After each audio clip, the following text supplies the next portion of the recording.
Hello, everybody. We decided to post this talk on my website after I gave it 2 times this spring, first in San Francisco at Photo Alliance and in February, and then in March at Turner Carroll's container space in the Santa Fe rail yard. And it's in honor of having started the wastewater garden in the Mesopotamian marshes of southern Iraq, and to kind of interweave my artwork or contextualize, place my artwork in the center of this project. So I decided to call my talk Land at Risk, with land as both a noun and a verb, because the focus of my recent work has been about the intersections of nature and culture in places where my country has been at war, most recently in Iraq. I want to show you a little of older work to put the newest in context. In 1988, these were my 4 stages of home. The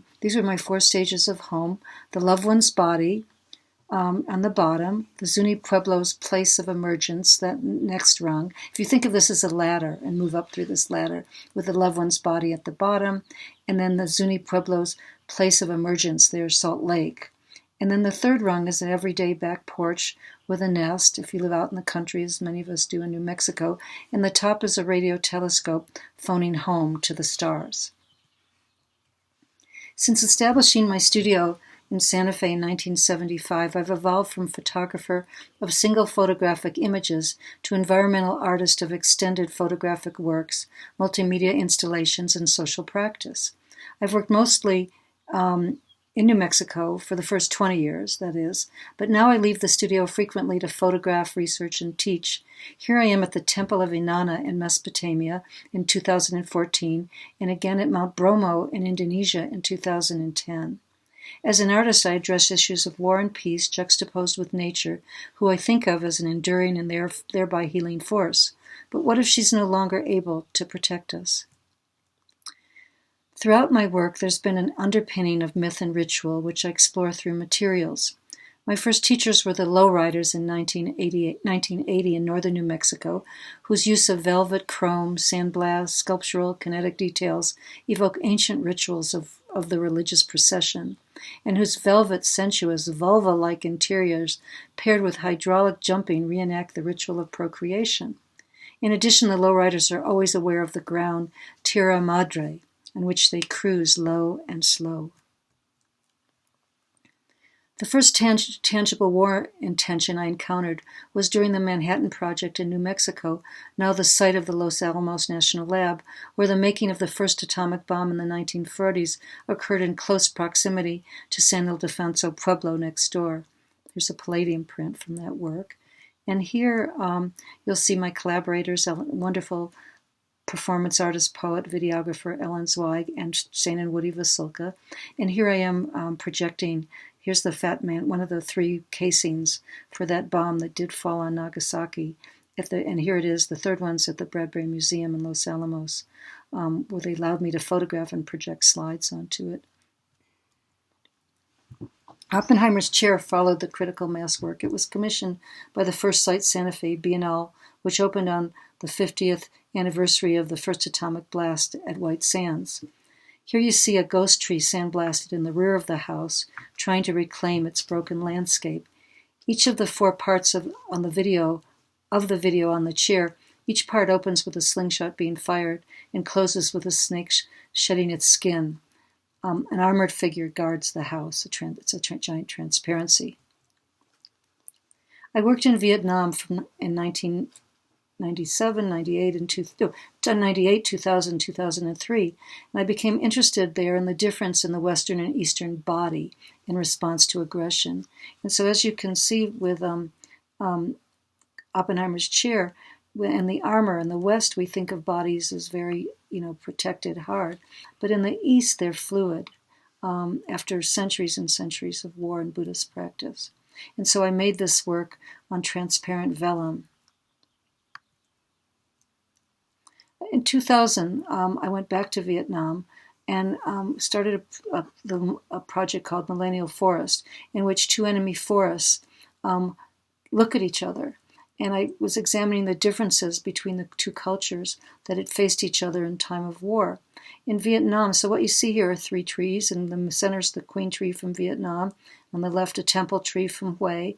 And on the right, that's our bristlecone pine, the oldest dated tree in the U.S. But in Vietnam, the oldest trees endure because they are taken care of and protected, while in America, the oldest trees survive because they're too difficult to find to cut down. And here's some of the work. So what you're seeing are 2 Vietnamese trees on the left and 2 American trees on the right. And the process, I invented a process which I call preamber types, where digital vegetable inks are printed on mulberry tree bark paper that's coated with gum arabic and has dissolved ground mica powder, either gold or silver. I made these images with a 5x7 view camera with black and white negatives, and learned at this point how to render color. So it's women made up color.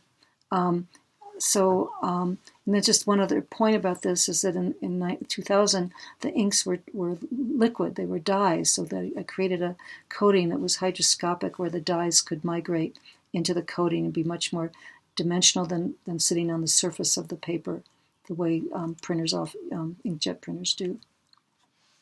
So here's how the trees were installed on your left as 2 enemy forests facing each other. And in between, so if you think of the trees as vertical, and you think how we cut them down and they become horizontal for boats. And here I use these antique boats to have portraits of people who had changed sides because of the war. Here's a cover of my book, which you can find on the website and download as well. So after this work, I embarked on a 10-year project called Eden Turned on Its Side, which consists, in 2009, consists of 3 distinct bodies of work. Here I can tell you photosynthesis. So it was a trilogy, and the first part was about photosynthesis, which you can see on the lower right, leaves, and the second part was the volcano cycle, here on the lower left, and then the top part shows you Eden in Iraq, the work I finally did in Iraq. So with photosynthesis, with all the work, and Eden Turned on Its Side, time is addressed on 3 separate scales: human time, geologic time, and mythic time. So in each section explores post-Edenic relations. I scanned leaves from the 3 places I was living: Singapore, Vermont, and Santa Fe. And so the UNM exhibition was curated by Dr. Sean Michelle Smith from the Chicago Art Institute, who wanted to be the first one to show all 3 parts. So here human beings interact with nature over the course of a full year as they experience the spring and fall equinoxes. Let me just see here. The spring and fall equinoxes, summer and winter solstice. What about that oxygen, that source of oxygen on a polluted planet? We breathe in to survive and out to feed the tree in return for our carbon dioxide. This to me the symbiotic relationship is so Edenic. So I learned from volcanoes. So I should probably say here that I could have these 3 parts going on because I was living in 2 different places at that point, 3 different places, but I was teaching half the year in Singapore, and then was able to be in my studio in New Mexico and also caretaking a family farm in Vermont. So while I was in Singapore, I began to work with volcanologists along Indonesia's Ring of Fire, and what I was after was the primal power of learning about the primal power and majesty of Earth's geologic forces. And so here, Kawa Ijen, Bromo, 2 of the most amazing places. The prints were on metal, prepared aluminum. So one of the first things I learned about and what got me interested in working with volcanoes was from a colleague's office, a volcanologist, Chris Newell, where he had this toba dust in his office. This I'm just photographing on his desk. And toba was a volcano that blew in Malaysia 74,000 years ago. And when it did, it created a volcanic winter that either extincted all of us or many of us. And so scientists have called the Toba eruption the weak Garden of Eden, because things had to start over. In 2010, I learned that the historic Garden of Eden was thought to be in southern Iraq. And here the Mesopotamian marshes are flanked by the Tigris and Euphrates rivers, which cross on its eastern edge. So once I knew that this place was the Garden of Eden, thought of as the Garden of Eden, I added this third segment to Eden turned on its side. I simultaneously added, so what I want to show you here are the marshes, but below I want to show you above this portrait is this drawing. I simultaneously added the environmental remediation project, Eden in Iraq, and so here's the drawing of our wastewater garden. I also started to teach art and ecology at the University in Singapore, and at this point I knew that I wanted to leave something constructive behind rather than to just take away photographs from which to make these artworks. Here's our site, but before I get to it, I had mentioned to a friend that I wanted to find out where Eden was thought to be because I knew something awful would have happened there. A week later, she told me to turn on the 60 Minutes program, which was about Eden again, and it introduced my NGO Nature Iraq and their restoration of the Mesopotamian marshes. It mentioned the enormous sewage problems that had arisen with the return of people to dry ground. I knew that a wastewater garden could clean that sewage and bring back the Garden of Eden. I got on the phone and found them. So before I tell you about the wastewater garden, I want you to know about the extraordinary Mesopotamian marshes of southern Iraq. To start at the beginning, the Babylonian creation myth Enuma Elish describes the beginning of the world as diffuse with only water, soon to be filled with reeds. This ancient legend fittingly described long ago the landscape of the Mesopotamian marshes of southern Iraq, formed by eons of flood and drought along the Euphrates River. This is the Euphrates that you see here in ideal form, made from this little photo, this little detail of the river, which runs through the town of El Chabayish, where I work. The Euphrates is one of 4 sacred rivers, including the Tigris mentioned in the Bible and Quran, that intersected at the Garden of Eden. These marshes, once the largest wetlands in the Middle East and one of the few largest in the world, have been home to one of humanity's oldest cultures, that of the Marsh Arab. Known as the Medan, they lived off the resources of the marshes for thousands of years until its draining in the 1990s and terrible drought and high temperatures. The Medan are descendants of the earliest settlers in Mesopotamia, who formed the Sumerian culture over 6,000 years ago. These marshes lie within the Fertile Crescent of Mesopotamia, also known as the cradle of civilization. So here you see in this middle column, it'd be good to just point out that that's the ziggurat of Ur, the ziggurat of Ur, that at the top is the temple to the moon god Nana, father of the important goddess Inanna. Here she is. The Iraqi, this piece is called Inanna of the Marshes. It's 6 feet high on metal. The Iraqi, my dear friend, Dr. Abdullah al-Hamdani, recounted in 2013 the confluence of ancient traditions and those of his childhood along the Euphrates in the 1970s. Seasonal changes required villagers to prepare simultaneously for spring harvest and the coming floods. His grandmother would paint red stars on his and livestock's foreheads, pointing to the morning star of Venus and saying, "You better be careful or she's going to take you." Venus was the symbol of Inanna, the most powerful Sumerian goddess of fertility, war, and floods. The floods carried the seeds downstream to begin again. Here's another version of, I put in the second version. Here's his second version of Inanna. This one's the Temple of Inanna, and here you see she's flanked by bullets. In English, bullets and bullets, ancient bullets from Ur, and bullet shells that were on the ground there. So here you can see about the ancient culture in the present and the past. Right in the middle at the top is a contemporary reed meeting hall called a mud heath. And on the left there, that's a very small cylinder seal, alabaster with a silver water buffalo on the top. And here it's been rolled out into a piece of clay. These were calling cards. most amazing art form where people would engrave these small beads and wear them, and when they got to where they were going, they could roll out their invoice, a prayer, a social landscape. And here you can see this one that's rolled out is exactly the same architecture. And you'll see here in a minute the water buffalo that are here in the marshes. Now, right now, unfortunately, in this photo from 2022, they're starved and dehydrated because of the current drought. But in the 1990s, so before we get to the current drought, in the 1990s, the marshes were drained.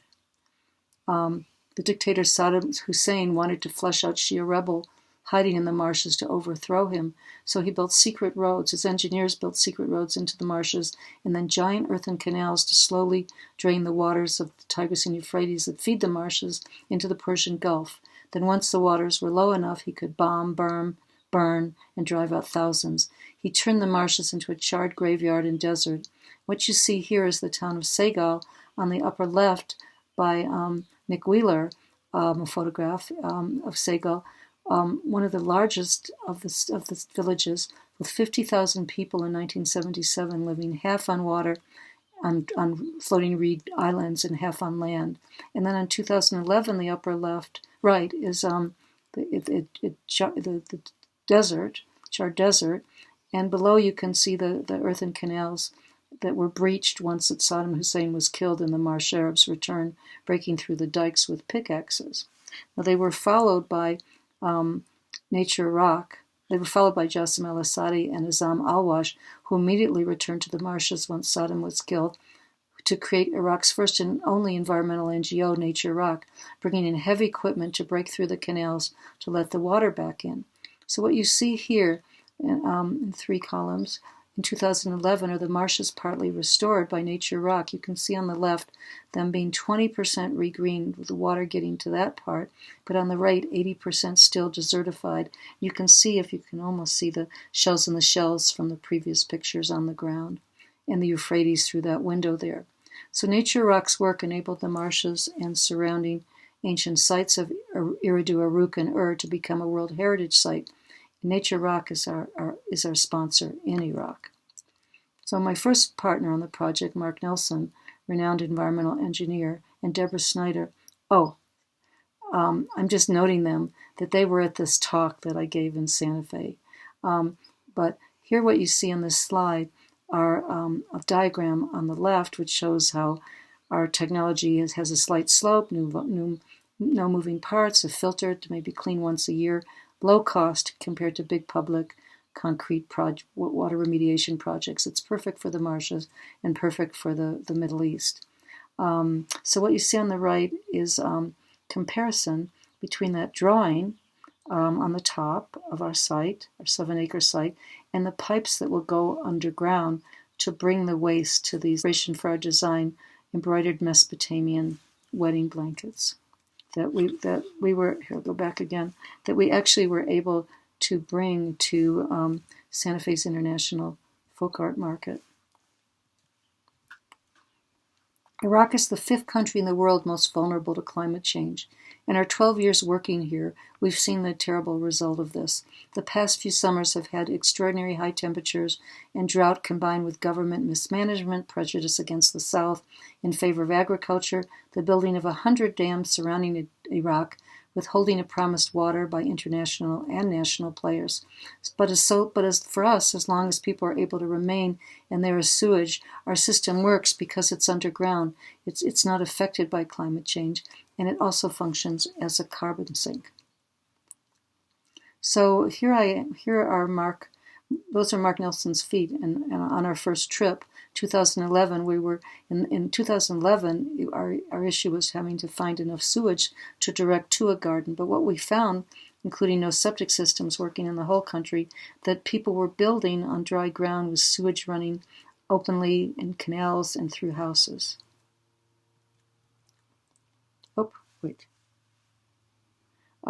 So a lot of meetings over the years, which I won't go into here, but I will say that it was really a challenge to be the only woman in this situation.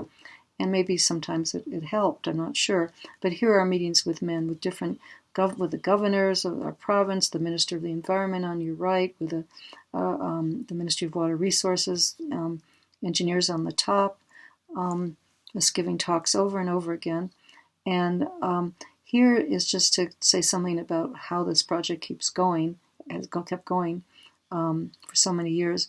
The first is just me on the right as an artist to let you know that when I first learned about the draining of the marsh of Eden in Iraq and the draining of the marshes by Saddam Hussein, the family farm I was caretaking in Vermont, my neighbor had just drained our historic wetlands maliciously and surreptitiously. So I had just had that experience of my own home being somewhat destroyed. And here is my partner, Jassim El-Assadi.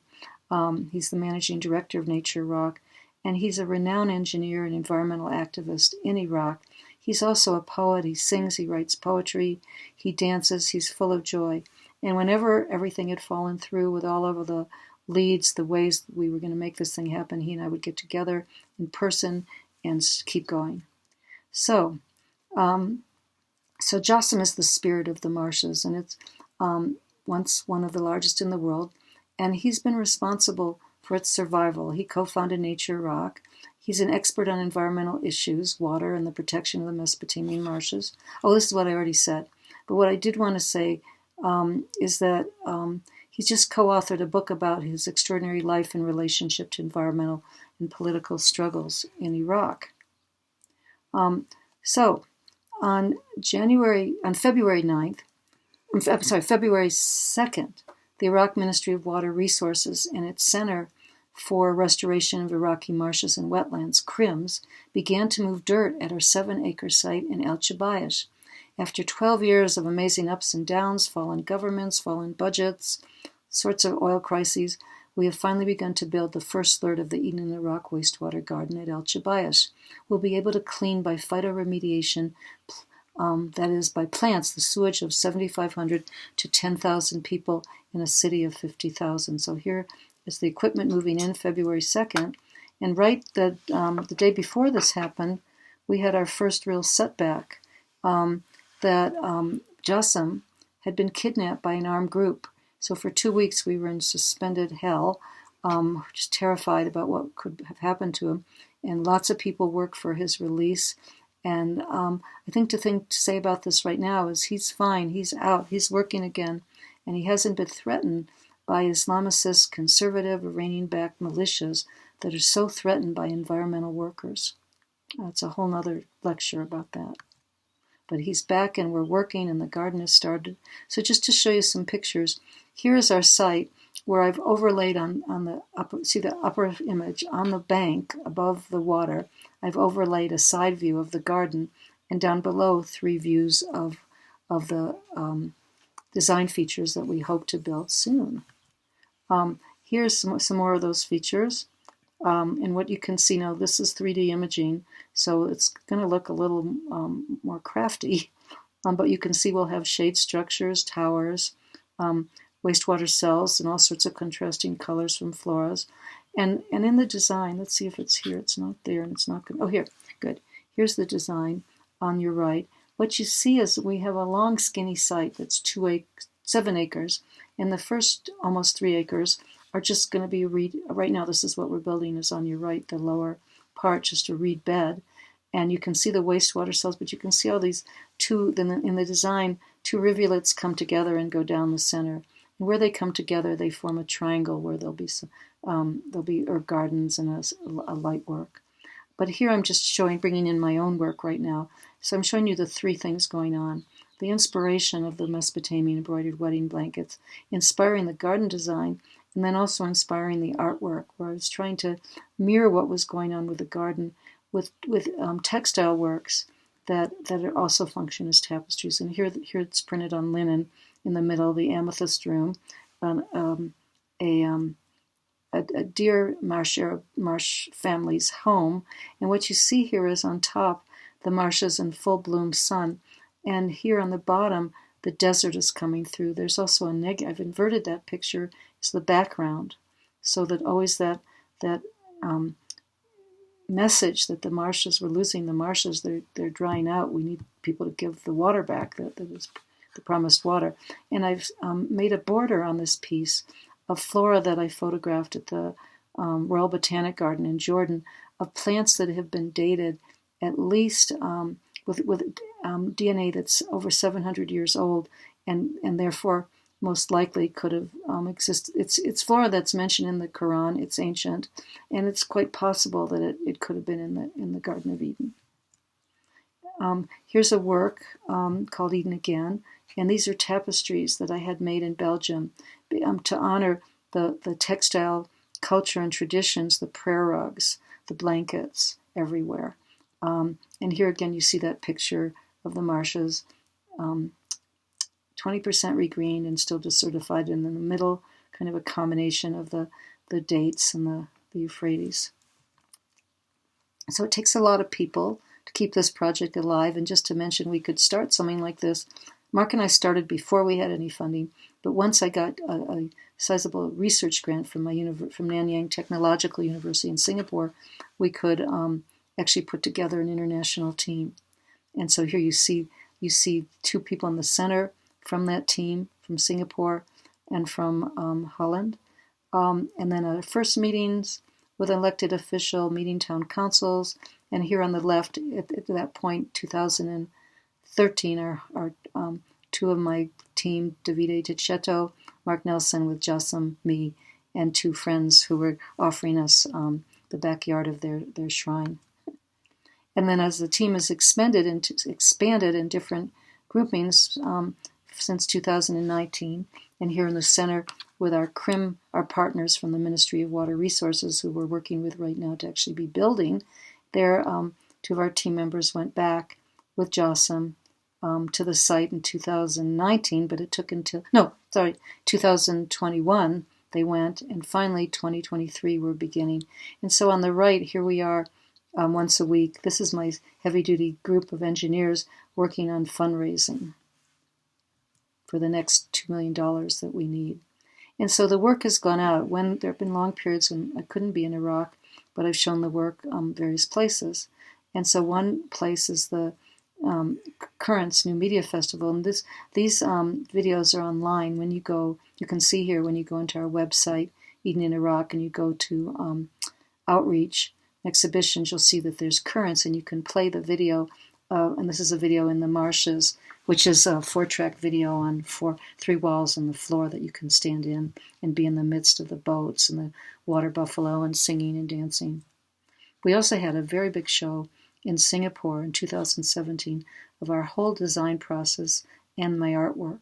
And so there were kiosks with images and text. Here's our model.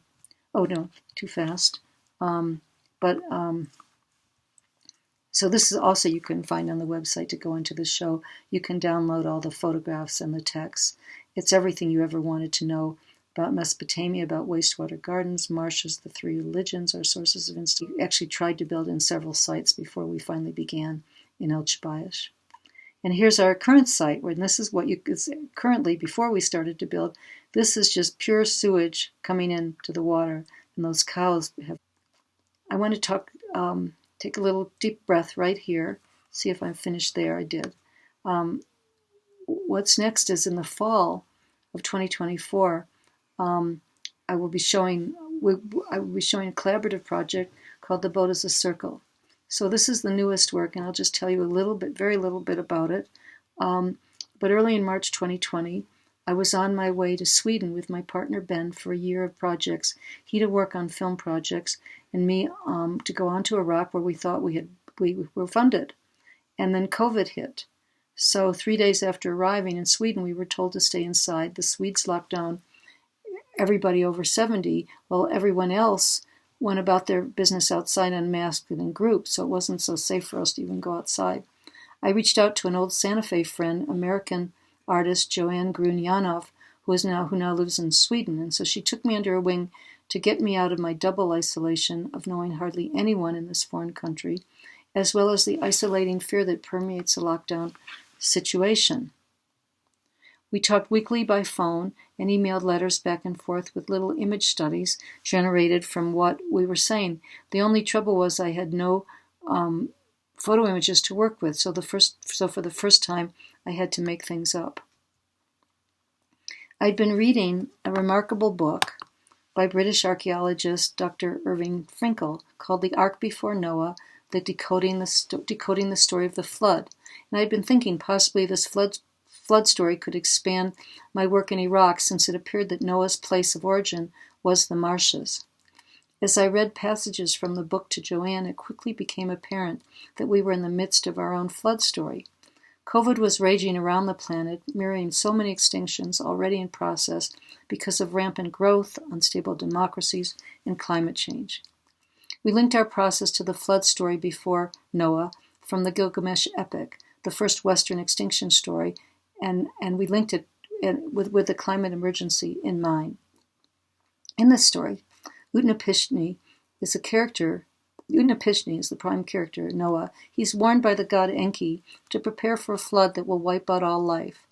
The gods have decided to destroy all living beings for their incessant chatter. Enki, still fond of humans, whispers through a reed wall to tell Utnapishtim how to build a round boat to escape the coming deluge. He must gather two of all beings to replenish the earth. And for us, the flood story was our story as well. So we made an artist's book of our own process called The Boat as a Circle, with hope of enlarging the ideas we had traded back and forth into future artworks. And here are 2 pages from our chapter, which was recently published in Dark Mountain Journal's book called The Ark. It's published in the UK last fall and was taken from our artist's book. So you could probably stop my talk right here if you wanted and read our letters back and forth. And so 2 more pages. And here so just remember about COVID, remember about COVID time, that we really were locked up. And here she and I are on the phone talking about this, 2 girls, and we're imagining if we have to do this alone. Is this boat that we want to, so I didn't actually say this very well, but what we try to do is we basically commandeer we in our letters back and forth, we co-womandeered a boat, and what we do is we take this boat through all sorts of possibilities of how we're going to survive extinction. And at one point, with this image that you're seeing, we're wondering if we have to do this alone, or how can we get other people to join us. And right, we're white, we're not of color. How are we going to intersect with everything that's happening? So here's some of the images that I've been working on.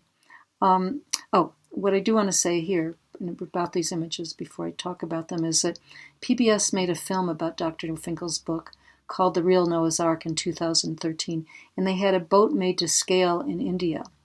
Blink Films kindly has given me a high-resolution image file that was used of that boat that they built to use of the coracle. So I think I didn't say emphatically enough that when Utnapishtim tells Noah, when God Enki tells Utnapishtim to build the boat, he tells him to make it of equal dimensions, a circular boat. The boat's a circle, it's not a church-shaped ark. That for us was such an amazing symbol, and also a message about which direction do you go in. So in thinking about making so I began to work with this boat. And being in Sweden with no images of my own, my dear friend Joan Myers, an incredible photographer, who bravely went to Antarctica 20 years ago, gave me permission to use parts of some of her photographs that to contain glaciers and ice flows. And so what I want to do is put this boat through all the impending weather and situations that are going to happen to us. And so, but of course, where there's melt, there's also fire. The increase in moisture traps heat. So as temperatures rise, we also see the oncoming drought in at least half the world. For so many in New Mexico, the deluge is a drought or fire. New Mexico, where I live now. So I've worked on this boat for almost a year and a half, and it's now an alter ego. So here are 2 of them: deluge and the drought is flood. They are on canvas. They're printed with the help of my amazing assistant, Marcia Reifman, because I had to learn Photoshop at age 3. So they are edited. They are composite images. Some are my images, some are Joan's and the coracle. and they're edited, montaged together, and they are on canvas. They are printed on canvas so that they can hang, about 6 feet high. Here are two more. One is the backyard boat, and the other is boat as a garden. And so this has to do with what we were thinking as we were locked down in Sweden. Do we get out? What do we do? Don't we have to come home? And remember those days of COVID where you just wanted to run away. And so, but the real issue now is to stay put and to become as sustainable, as resilient, as humanly possible, to take our footprints off of the planet. So here is how they look when they're up on the wall. Slightly smaller print than I'm making now, but it gives you an idea of how they hang. And then also these circles. I'm working on a piece that I think it's called Regermination. It's going through a lot of different manifestations, but these are some of the images that are about reseeding, regerminating, flood from drought. What can we do to be resilient? And what do we need to learn to build soil, dikes, clear brush, plant trees, collect wastewater, grow food, replant roots? So Joanne is an amazing artist, and she draws, she paints, she sculpts, she performs. She's quite a performance artist, and she has an alternative persona, Cassandra, who is often seen in Stockholm wearing all these pollinator gadgets of eggshells and wings and butterfly wings and feathers. And during COVID, during the time I knew her, I was in Sweden, that is, every day she made a video of somebody trying to fly. Now the other thing we both were doing, where am I? Is that we both are now with the Boat as a Circle project, we're both making mirrors. And her mirrors are really from real earthy. We think ahead of ourselves to future generations or just attend to the moment. So what will you take if you're thinking ahead? Many of us will want to stay on the shore and just watch it all unfold, or maybe some of us will take the lead to rebuild and regerminate. So I'm asking people, what species in perils will we help to save when we have to get in the boat? And so here's some of those things, some of those things that people have told me over time as I'm learning to kind of refine my questions to have, and I've gotten to the point where I want people to think ahead. Originally, it was just what will you take with you? But what now? Let's think ahead. What can we take that will allow our species to continue and all the other species so that we are not the keystone species? So if you have any ideas, you can write me, and I'll keep you posted about this new work. And thank you for watching and listening.